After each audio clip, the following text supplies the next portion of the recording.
Чи зняв я... Не пам'ятаю, чи зняв відео, як воно виглядає. Коротше,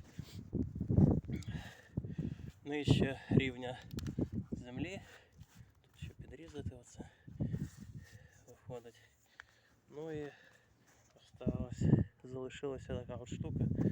Зараз розпиляю. 180-м штілем, якщо що. Ще на 35. Так, видно.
Може цю ще?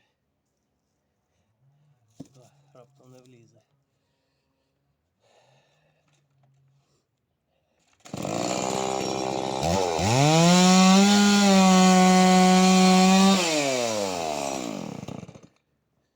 Так.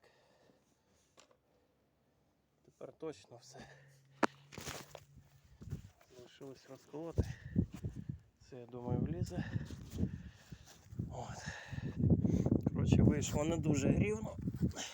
Чомусь, коли вертикально стояло на дереві, вийшло рівніше. Так, ну все.